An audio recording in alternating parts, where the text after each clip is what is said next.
మక్కబీయులు మొదటి గ్రంథము 16వ అధ్యాయము. సీమోను పుత్రులు సెండెబెయసును ఓడించుట. సీమోను కుమారుడు యోహాను గేసేరు నుండి తండ్రి యొద్దకు వచ్చి సెండెబెయసు ఆగడములను గూర్చి ముచ్చటించెను. సీమోను తన పెద్ద కొడుకులు యోహాను యూదాలతో ఇట్లు చెప్పెను: నా తండ్రి కుటుంబము వారు, నా సోదరులు, నేను మా బాల్యము నుండి మన శత్రువులతో పోరాడుచూ వచ్చితిమి. మేము చాలా పర్యాయములు ఇశ్రాయేలీయులను ఆపదల నుండి రక్షించుతిమి. కానీ నేనిప్పుడు వృద్ధుడనైతిని. అయినను దేవుని అనుగ్రహము వలన మీరు మాత్రము మంచి వయసులో ఉన్నారు. కనుక మీరు నాకును నా సోదరులకును బదులుగా మన జాతి కొరకు పోరాడుడు. దేవుడు మీకు బాసటగా ఉండునుగాక. అంతటా యోహాను 20,000 మంది పదాతులను ఆశ్వికులను ప్రోగు చేసుకొని సెండెబెయసు మీదకి వెళ్ళెను. వారు రాత్రి మోదేయునున గడిపి మరుసటి వేకువన మైదానమునకు వచ్చిరి. అచట కాలిపంటులతోనూ రౌతులతోనూ కూడిన బ్రహ్మాండమైన శత్రు సైన్యము వారిని ఎదిరింపగా, ఉభయ సైన్యముల మధ్య ఒక నది అడ్డముండెను. యోహాను అతని సైన్యము శత్రువులకు ఎదురుగా బారులు తీరెను. కాని అతని సైనికులు నదిని దాట వెరచిరి. అప్పుడు యోహాను అందరికంటే ముందుగా తాను నదిని దాటి ఆవలి ప్రక్కకు వెళ్ళెను. అతనిని చూచి అతని సైనికులు నదిని దాటిరి. శత్రు సైన్యమున రౌతులు మిక్కుటముగా నుండిరి. కనుక యోహాను తన సైన్యమును 2 భాగములుగా విభజించి రౌతులను మధ్యలో నుంచెను. సైనికులు పోరును ప్రారంభించుటకు బూరల నూదిరి. సెండెబెయసు అతని సైనికులు ఓడిపోయిరి. వారిలో చాలామంది చచ్చిరి. మిగిలిన వారు తమ దుర్గమైన కేద్రోనునకు పారిపోయిరి. యూదా యుద్ధమున గాయపడెను. కాని యోహాను సెండెబెయసు పునర్నిర్మించిన కేద్రోను దుర్గము వరకును శత్రువులను తరిమెను. వారు పారిపోయి అసోటసు పొలములలోని కోట బురుజులలో దాగుకొనిరి. కాని యోహాను ఆ బురుజులను తగలబెట్టెను. ఆ దినము శత్రు సైనికులు 2,000 మంది మడిసిరి. యోహాను సురక్షితముగా యూదయాకు తిరిగి వచ్చెను. సీమోను దుర్మరణము చెందుట, యోహాను నాయకుడగుట. అబూబుసు కుమారుడు టోలమీని యెరికో మండలమునకు సైన్యాధిపతినిగా నియమించెను. అతడు సీమోనునకు అల్లుడు కనుక చాలా డబ్బు ప్రోగు చేసుకొనెను. అతనికి దురాశ పెరిగి దేశమునంతటిని కబలింపగోరెను. కనుక టోలమీ సీమోనును అతని కుమారులను వధించుటకు కుట్ర పన్నెను. అప్పుడు సీమోను తన కుమారులు మత్తతీయ, యూదాలతో ఆ ప్రాంతములోని నగరములను సందర్శించి వాని అక్కరలను తీర్చుచుండెను. వారు గ్రీకు శకము 177వ ఏడు అనగా క్రీస్తు పూర్వం 134లో షేబత అను 11వ నెలలో యెరికో నగరమునకు వచ్చిరి. టోలమీ వంచనతో వారిని తాను నిర్మించిన డోకు అను చిన్న దుర్గములోనికి కొనిపోయి అచట పెద్ద విందును ఏర్పాటు చేయించెను. కాని అతడు తన అనుచరులను అచట మాటుగా నుంచెను. సీమోను అతని కుమారులు ద్రాక్ష సారాయమును సేవించిన వెంటనే టోలమీ అతడి అనుచరులు తాము దాగియున్న తావు నుండి వెలుపలికి వచ్చి కత్తులతో భోజనశాలలోనికి ఉరికిరి.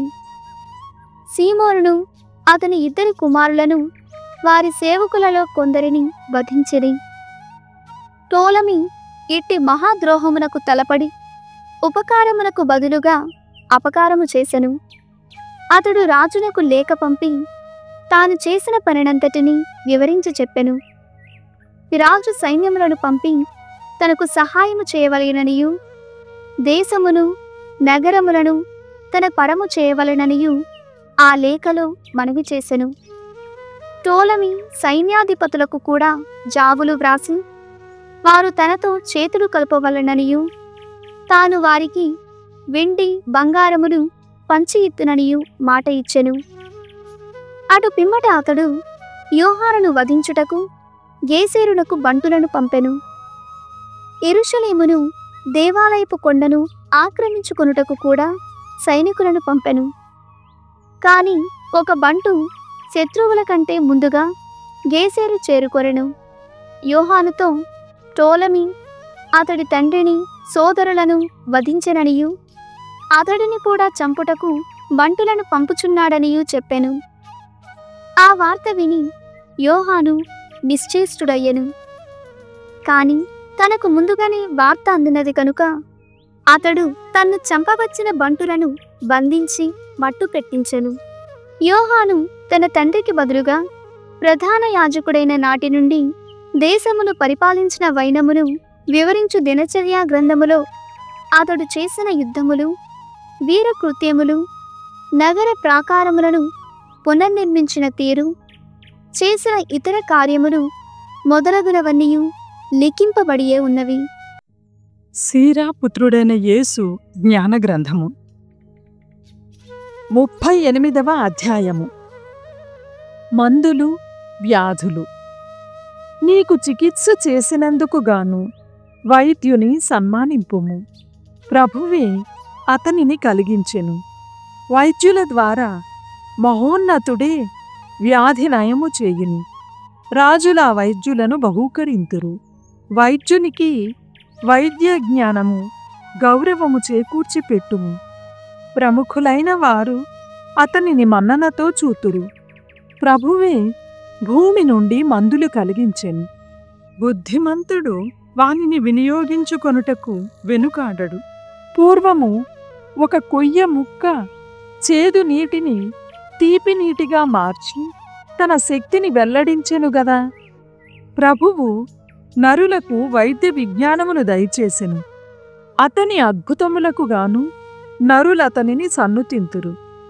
ఔషధకారుడు మందులను తయారు చేయగా వైద్యుడా మందులతో నరుల రోగములు కుదిర్చి వారి బాధలు తొలగించును. ప్రభువు కార్యములకు అంతము లేదు. ఆయన లోకములోని నరులందరికీ ఆరోగ్యము దయచేయును.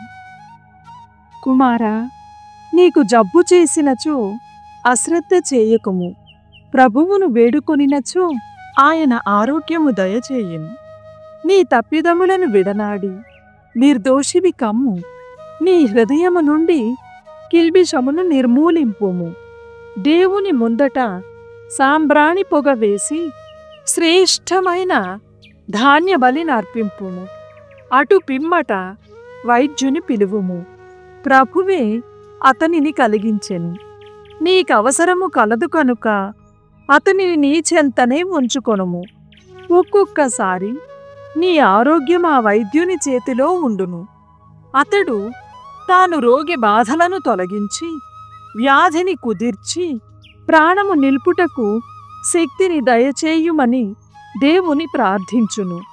సృష్టికర్తకు ద్రోహముగా పాపము చేసిన నరుడు రోగి అయి వైద్యుని ఆశ్రయించుట న్యాయము.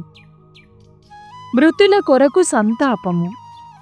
కుమారా, నీ వారెవరైనా చనిపోయినచో కన్నీరు కార్చుము.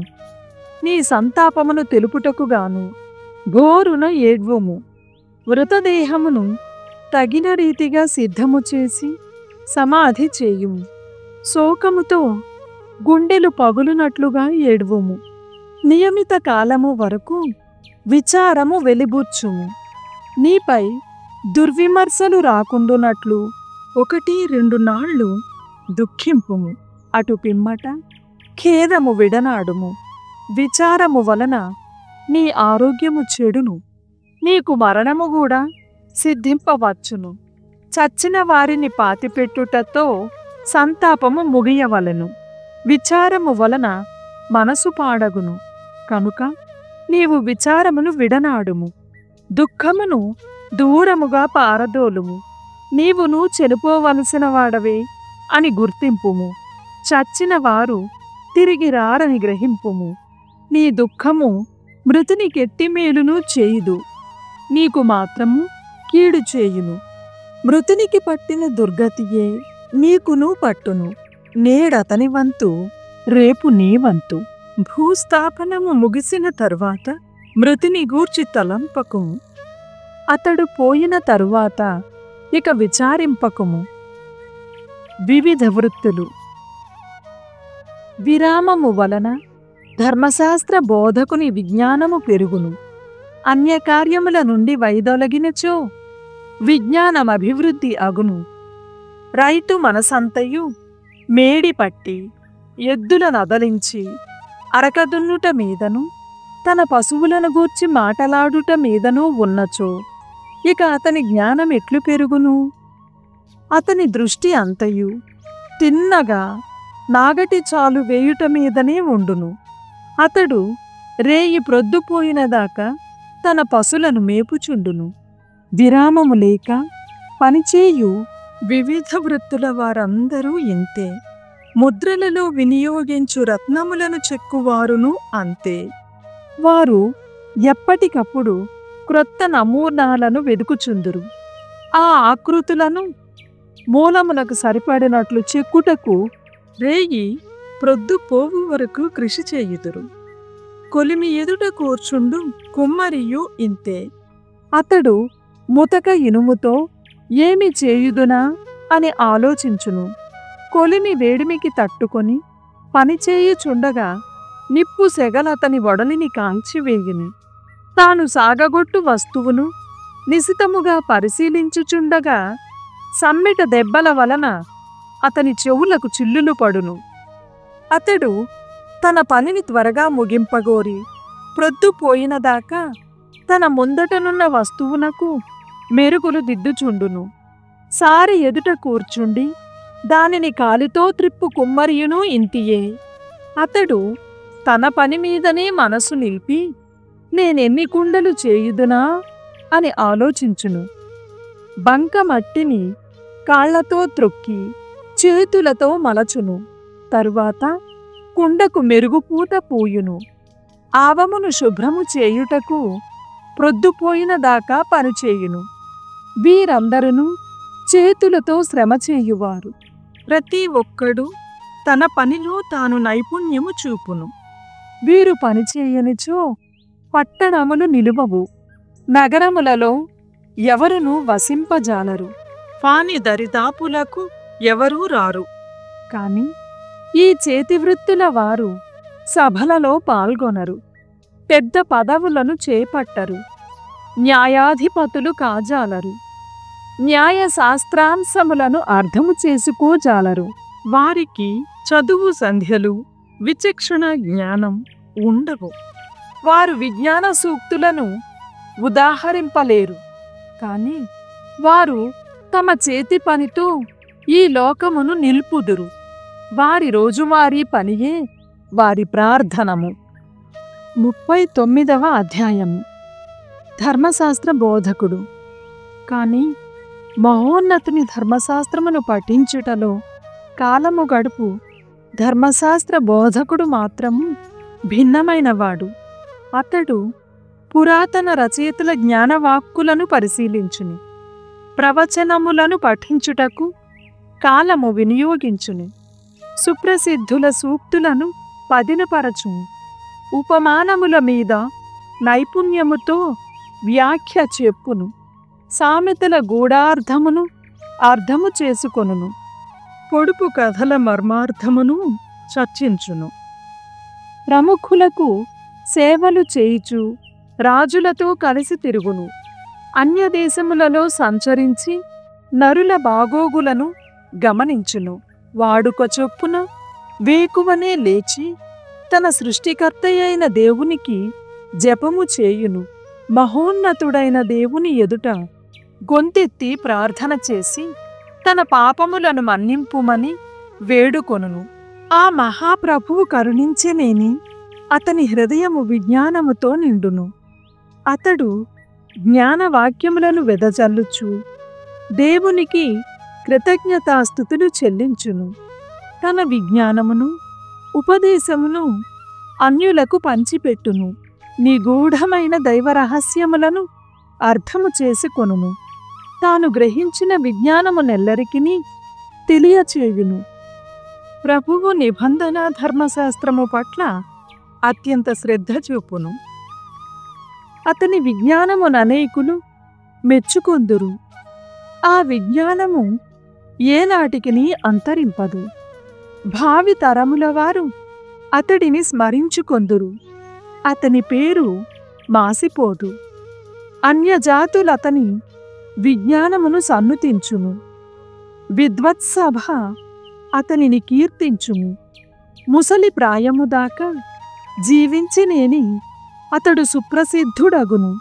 కీర్తిని పొందకముందే గతించిన అతనికి ఏ కొదవ లేదు. దేవునికి స్తుతిగీతము. నేను చెప్పగోరిన భావములింకనూ గలవు. వానితో నా హృదయము పూర్ణ చంద్రుని వలె నిండియున్నది. భక్తిగల బిడ్డలారా, మీరు నా సూక్తులాలించి ఏటి యొడ్డున ఎదుగు గులాబీ వలె పుష్పింపుడు. సాంబ్రాణి పొగవలె కమ్మని పరిమళము వెదజల్లుడు. లిల్లీ పుష్పము వలె వికసింపుడు. ప్రభువు చేసిన సత్కార్యములకు గాను అతనిని స్తుతించి కీర్తింపుడు. ఆ ప్రభువు మహాత్మ్యమును ఉగ్గడింపుడు. సితారతో ఈ పాట పాడుడు. ప్రభువు సృజించినది అంతయూ మంచిదే. ఆయన ఆజ్ఞాపించినది అంతా సకాలమున జరుగును. ఇది ఏమిటి, ఇది ఇట్లెందుకున్నది అని ఎవరునూ అడుగరాదు. దేవుని నుండి తగిన సమయమున ఇట్టి ప్రశ్నలన్నిటికీ జవాబు లభించును. ఆయన ఆజ్ఞాపింపగనే నీటి వెల్లువ ఆగిపోయినది. ఆయన పల్కు వినగనే జలము రాశిగా ఏర్పడినది. ఆయన ఆజ్ఞాపించినది సత్వరమే జరుగును. ఆయన రక్షణ శక్తిని ఎవ్వరూ అడ్డగింపజాలరు. నరులు చేయు ప్రతి కార్యమును ప్రభువు గమనించును. ఎవరూ ఆయన కన్ను కప్పజాలరు. ఆయన కాలమును ప్రారంభము నుండి అంతము వరకు వీక్షించును. ఆయనకు ఆశ్చర్యము కలిగించున్నది ఏదీ లేదు. ఇదేమిటి, ఇది ఇట్లెందుకున్నది అని ఎవరు ఆయనను అడుగరాదు. సృష్టిలోని ప్రతి వస్తువుకు నిర్ణీతమైన ఉద్దేశం ఉన్నది. ప్రభువు దీవెనల నది మరుభూమి మీదికి పారి దానిని తడిపినట్లుగా ఉండును. ఆయన మంచినీటిని ఉప్పునీటిగా మార్చినట్లే జాతుల మీద తన కోపమును కూడా వెళ్ళగ్రక్కును. సన్మార్గులకు ఆయన మార్గములు తిన్నగా ఉండును, కాని దుర్మార్గులకు అవి గోతులతో నిండియుండును. లోకారంభము నుండి ఆయన మంచివారి కొరకు మంచి వస్తువులను, చెడ్డవారి కొరకు చెడ్డ వస్తువులను కలిగించెను. నరులకు కావలసిన ప్రాథమిక వస్తువులు నీరు, నిప్పు, ఇనుము, ఉప్పు, పిండి, తేనె, పాలు, ద్రాక్షరసము, నూనె, బట్టలు. సత్పురుషులకివి అన్నియూ మేలు చేయును, కాని దుర్మార్గులకివి ఏ కీడు చేయును. ఆయన నరులను శిక్షించుటకు కొన్ని వాయువులను కలిగించెను. అవి భీకరముగా వీచి మనుష్యులను దండించును. న్యాయ నిర్ణయ దినమున అవి ఉధృతముగా వీచి ప్రభువు కోపమును చల్లార్చునట్లు చేయును. నిప్పు, వడగండ్లు, కరవు, వ్యాధి నరులను శిక్షించుటకు సృజింపబడినవి. క్రూర మృగములు, తేళ్లు, పాములు, దుష్టుల పనిపట్టు కత్తులు సంతోషముతో ప్రభువునాజ్ఞ పాటించును. అవి ప్రభువును సేవించుటకు సిద్ధముగా నుండును. ఆయన యాజ్ఞను సత్వరమే నెరవేర్చును. నేను మొదటి నుండి ఈ సంగతిని రూఢిగా నమ్మితిని. బాగుగా ఆలోచించిన పిదపని ఈ విషయములను లిఖించి తిని. ప్రభువు చేసిన కార్యములన్నీయూ మంచివే. అన్ని అవసరములను ఆయన సకాలములో తీర్చుచుండును. ఇది దానికంటే నాసిదని ఎవడు ననకూడదు. ప్రతీదీ దాని మేరలో అది మంచిదే. కనుక పూర్ణ హృదయముతో ప్రభువును కీర్తింపుము, ఆయన నామమును సన్నుతింపుము. సామెతల గ్రంథము 23వ అధ్యాయము. మందభాగ్యులు విచారగ్రస్తులను ఎవరు? తగువులాడు వారును సంతృప్తి లేని వారును ఎవరు? అనవసరముగా దెబ్బలు తినువారెవరు? జేగురించిన కన్నులు కలవారెవరు? నిరతము మితిమీరి మద్యమును సేవించువారు, సుగంధము కలిపిన మద్యమును గ్రోలువారు. అది పానపాత్రమున ఎర్రగా నిగనిగలాడుచున్నను, సులువుగా గొంతులోనికి దిగజారిపోవునదైనను, నీవు దానికి భ్రమసిపోవలదు. అంతయును అయిన తరువాత అది పాము వలె కరచును, విషనాగము వలె కాటు వేయును. నీ కంటికి వింత దృశ్యములు కనిపించును, నీవు పిచ్చి మాటలు పలుకుదువు. నీకు సముద్రపు టలల మీద ఉయ్యాలలూగినట్లును, ఓడలోని తెరచాప కొయ్య మీద తూలియాడినట్లును తోచును. వారు నన్ను కొట్టిరి కాబోలు, అయినను నాకు బాధ కలుగలేదు. నన్ను మోదిరి కాబోలు, అయినను నాకు జ్ఞప్తి లేదు. నేను ఎప్పుడు మేల్కొందును, మేల్కొనగనే మరల గ్రుక్కెడు తాగెదను అని నీవు ఏమేమో పలవరింతువు.